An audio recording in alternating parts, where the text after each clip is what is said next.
Perhaps of the Asia has never seen a gray wolf like him. He was born into an ordinary family.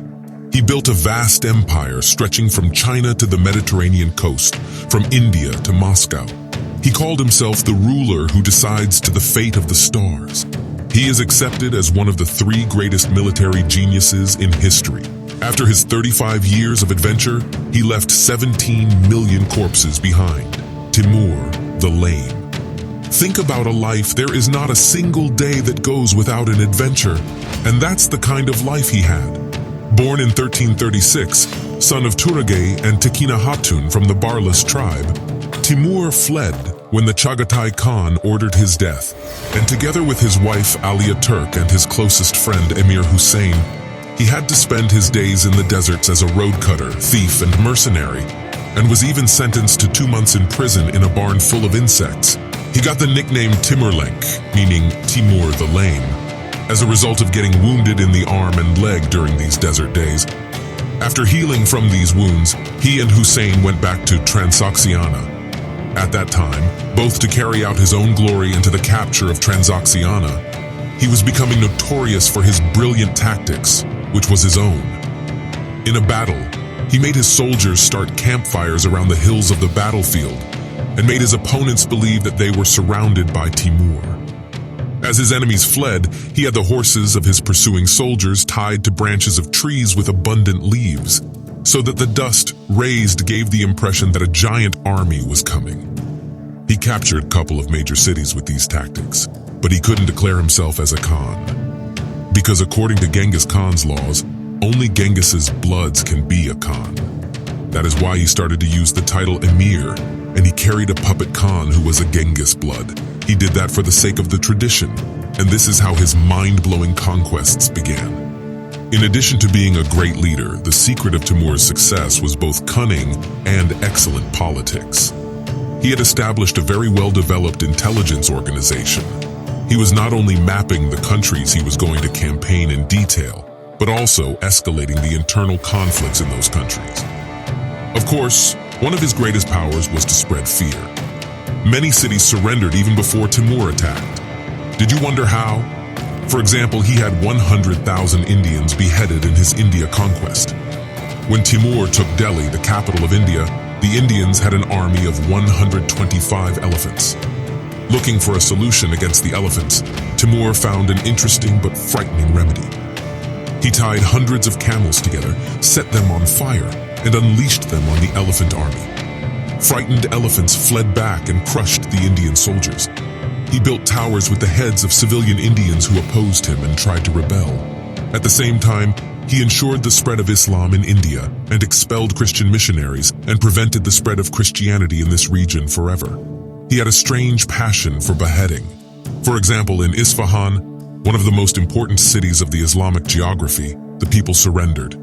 But when Timur's soldiers started harassing women, the people lynched Timur's 3,000 men. In response, Timur beheaded hundreds of thousands of Isfahanis.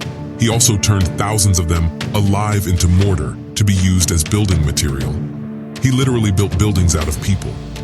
In Aleppo, in today's Syria, when the people again resisted, Timur had tables set up in the city and made it compulsory for every soldier to come with 2 Isfahani's heads. Soldiers who were unwilling to do this cruelty to people who were Muslims like themselves bought the heads from other soldiers and had their names registered. And these heads were towered and displayed in visible parts of the city. The historian Ibn Tagrabirdi relates that Timur ordered every soldier in Baghdad to bring him human heads, and that Timur built 120 towers out of the 100,000 heads that were brought, and that red blood flowed like a river in the city. He had the grave of Yazid, known as the murderer of Prophets Hassan and Hussein, dug up and brought 1,000 men to turn it into a pool of urine. Timur was not, after all, a pure barbarian and defeatist. He was a man who wanted to create. In his defense, he carried out all his massacres according to Genghis Khan's steppe laws. He didn't just want to build an empire, he wanted to rule the whole world. And in fact, he was one of the few great leaders in history who had the capability to rule the world. In one of his poems, Edgar Allan Poe describes him as a god king who regrets being human. Timur, on the other hand, considers himself as a strong and superior ruler, that is, the one who holds the destiny of the stars. Since there is a god in the sky, there must be a ruler on the ground. The earth is already too small to cater for one person's wishes, he says. One of the most important campaigns of Timur was his Anatolian campaign. At that time, Bayezid the Thunderbolt was sitting on the Ottoman throne. Bayezid, who significantly expanded the Ottoman territories, was a self-confident sultan. Before Timur went on a campaign to China, he wanted to take the Ottoman under control, which could have been an important thread for him at south. As it will be clearly seen the letter I am about to read, Timur actually aimed to make a treaty of amity and trust, not a war with the Ottoman. Who forced for a war is Bayezid the Thunderbolt. Timur, Bayezid the king of Greek territory, you shall know. We are an empire that controls most of humanity with our power and reign. We did this inconceivable work alone, don't be fooled. I didn't inherit any country from my father like you. Come to your senses and expel Black Yusuf and Ahmad Jalair from your lands. You have heard of the fate of rulers who disobey our orders. It is best that you avoid becoming one of those rulers. Bayezid. Oh, old dog, you are a more severe infidel than the Takfir unbelievers. In your letter, you wanted to scare us and deceive us. Do not compare Ottoman sultans to Persian sultans. Ottoman soldiers are not ordinary people like Tatars from the Kipchak country, nor are they idle crowds like Indian communities. Ottoman soldiers are honorable soldiers, not like helpless and miserable Iraqi and Khorasan soldiers. Again, you should not compare the Ottoman soldiers to the soldiers of Damascus and Aleppo. Timur.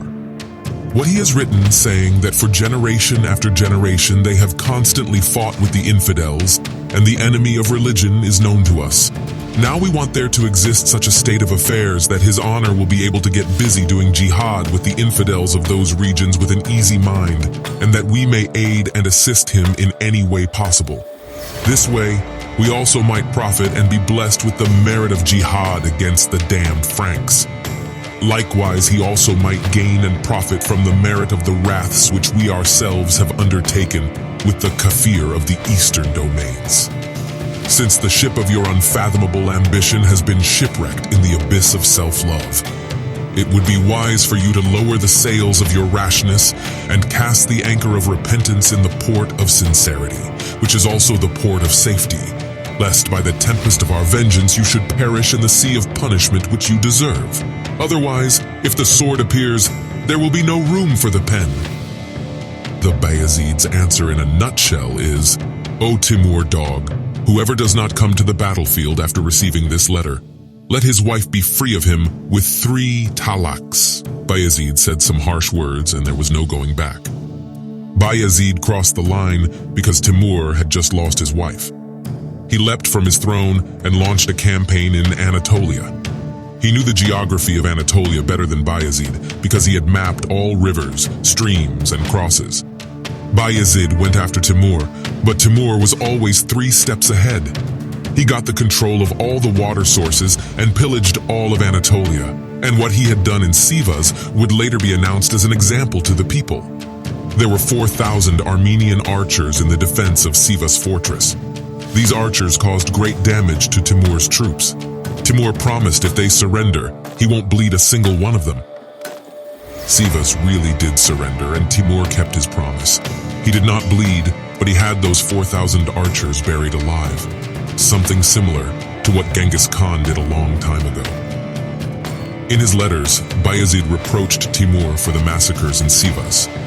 Timur came to Izmir and described it as the best city in the world. So much so that, for 7 years, Izmir had been trying to be taken from the Knights Hospitaller but could not be retrieved, and Timur took it in 15 days and gifted it to the Turks. He beheaded thousands of knights and built towers with them. He threw heads instead of cannonballs at Christian warships. Timur wasn't just fighting.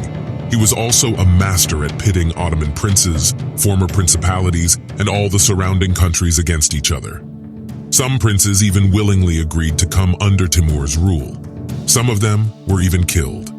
And upon those incidents, Bayezid wrote these lines, "Play, shepherd, play. Did your son die like Ertugrul? Did the fortress crumble like Sivas with its resolute soul? The year was 1402. These two armies came face to face on the plain Kubuk, Ankara. Even if the inscriptions dictated by Timur says the Ottoman army contained around 70,000 soldiers, historians assume there were 30,000 to 40,000. Timur's army was composed of the Karais, Kipchak Turks, Mongol archers, and Turkmen cavalries, and it was full of mounted troops. In addition, there were 15 elephants come from India. These two Grand Turk armies, the most powerful names of the world, were finally head-to-head. The Ottoman army, which was worn down because of running after Timur on Anatolia, they quickly fell apart in front of Timur. During the war, many Ottoman soldiers changed their side and joined Timur. Only Rumelia and Serbian allies and Janissaries fought to a finish on the side of Bayezid. At the end, Sultan Bayezid was captured by Timur 16 kilometers from the battlefield. Emir Timur treated him not as a slave, but as an emperor. Some sources might say he was carried in a cage, but it was not a cage, but a palanquin with metal bars, fences. After a while, Bayezid was dead. Some sources say he killed himself with drinking poison. Some believe different reasons. The commander of the elephants from Timur's army was Isin Boga. This name evolved in time as Isin Boga, and this name was given to the Ankara airport. It is Isin Boga Airport now. In conclusion, Ottoman experienced domestic disturbances and fell upon an interregnum period, lasted for 11 years. This interregnum had continued until Sultan Mehmet Çelebi achieved the unity. The Ottomans' transition from government to empire and the conquest of Istanbul were delayed 50 years.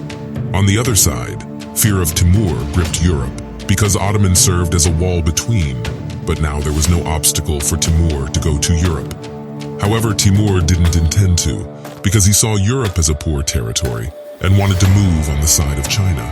Timur is the one who planted a seed of today's Russia. When Timur was on his campaign in the Caucasus, the descendant of Genghis Khan and Khan of Altyn Orda, Tokhtamis, took advantage of this and went into the country, even approached to Samarkand. And then Timur came back and chased after Tokhtamis. He catched him on the Siberian steppes.